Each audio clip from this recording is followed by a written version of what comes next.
नमस्कार सर्वांना, recipe of nature या माझ्या यूट्यूब चॅनलवर मी सर्वांचे स्वागत करीत आहे। आज मी तुम्हाला नवीन एक अशी रेसिपी दाखवणार आहे। महाराष्ट्रामध्ये फेब्रुवारी मार्च या सीजनला आता सर्व धान्य तयार होतात आणि या सर्व धान्यापासून एकत्र घुगऱ्या बनवून खातात आणि हे शरीरासाठी खूप पौष्टिक पण आहे। बघू आपण यामध्ये कोणते कोणते धान्य आहे। तर हे बघा, हे हरभरे आहेत, हे तूळ आहे, हे पोपट आहे, हे गहू, हे ज्वारी, हे काळे वाटाणे आहेत आणि हे पांढरे वाटाणे, असे आपण प्रकारचे धान्य एकत्र केलेले आहे। तुमच्याकडे जेवढे उपलब्ध असतील तेवढे तुम्ही एकत्र करू शकता। माझ्याकडे एवढे उपलब्ध होते म्हणून मी एवढे धान्य एकत्र केलेले आहेत। आता याला आपण 2 ते 3 पाण्याने स्वच्छ धुवून घेऊ आणि कुकरमध्ये 5 ते 6 शिट्ट्या काढून घेऊ। हे धान्य जवळपास 150 आहे, म्हणजे वजनाने अर्धा किलो आहे। 4 लोकांसाठी एवढे धान्य पुरेसे आहे। बघू आपण याला आता छान धुवून घेऊ।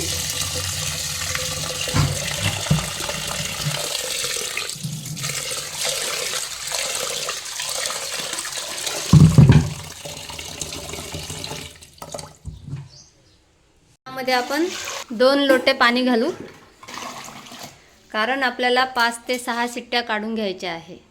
धान्य हे कडक असतात त्यामुळे शिजायला थोडा वेळ लागतो।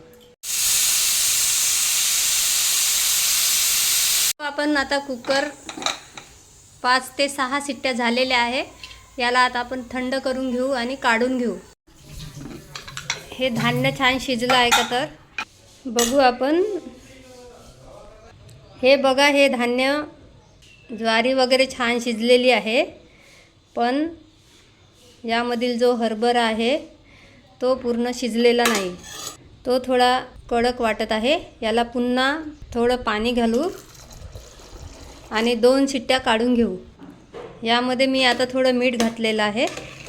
जर आपल्याला फोडणी न घालता अशाच जर खायची इच्छा झाली तर आपण असंच खाऊ शकतो। हे याला आता 2 शिट्ट्या काढून घेऊ। बघा, आता हे छान शिजलेले आहे धान्य।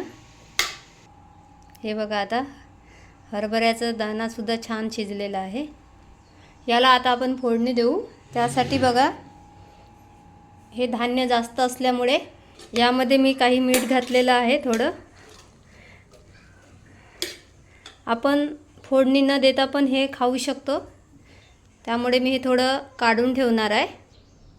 हे बघा, आता मी एवढ्या घुगऱ्या काढून ठेवल्या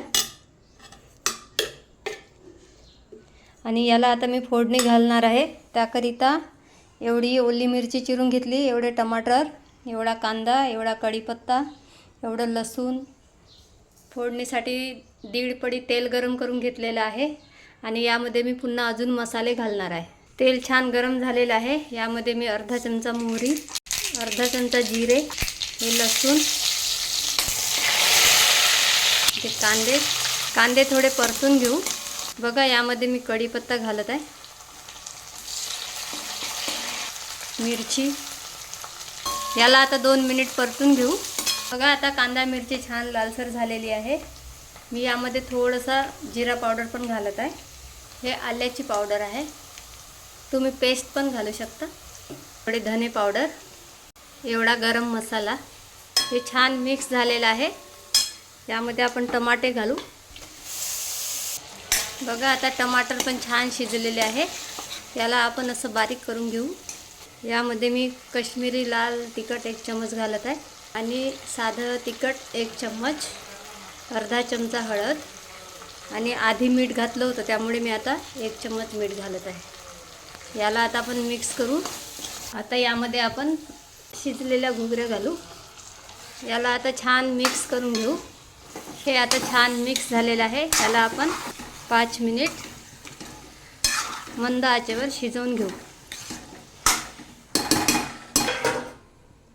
बघू आपण आता 5 मिनिट झाल्यावर।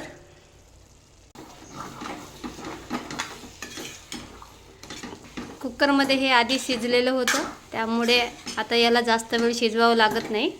हे बघा, आपल्याला हे असंच जास्त यामध्ये रस्सा नाही चांगला वाटत. कोथिंबीर घालू. आता हे खायसाठी घुगऱ्या तयार झालेल्या आहेत. आपण याला असंही खाऊ शकतो किंवा पोळीसोबत आणि भातासोबत पण खाऊ शकतो. तर कसा वाटला माझा व्हिडिओ? माझा व्हिडिओ तुम्हाला आवडला असेल तर माझ्या चॅनलला लाईक, सबस्क्राईब व शेअर करा आणि तुम्ही पण अशा घुगऱ्या बनवून खा. धन्यवाद.